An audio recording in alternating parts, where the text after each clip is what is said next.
I told my wife I was flying to Chicago for a week-long business trip. She drove me to the airport, kissed me goodbye, and watched me walk toward the security gate.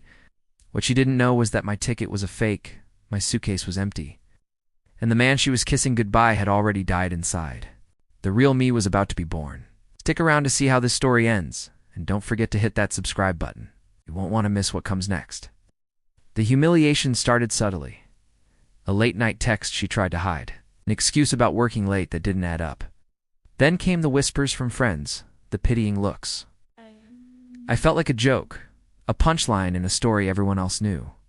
My gut twisted every time she smiled at me, a perfect picture of innocence. I loved this woman, I truly did. But the person I loved was a ghost, a fabrication. The real her was a stranger living in my house, sleeping in my bed. Discovery wasn't a single moment. It was a slow, agonizing bleed. I started digging. Phone records, credit card statements, a hotel charge in our own city.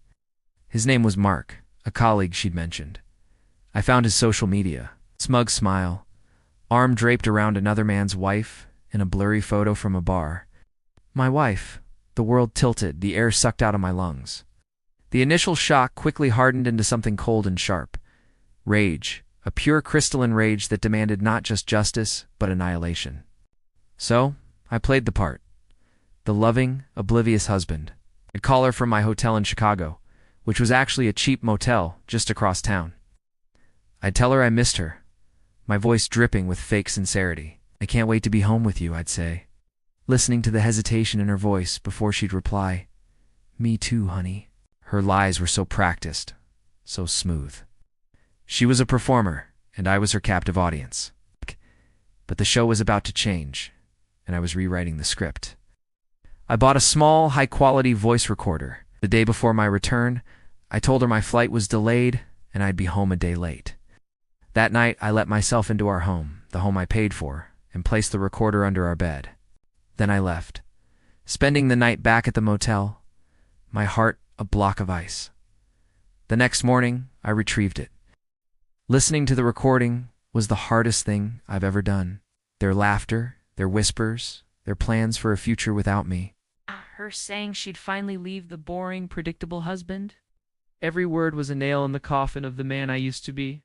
The next few weeks were a masterclass in deception.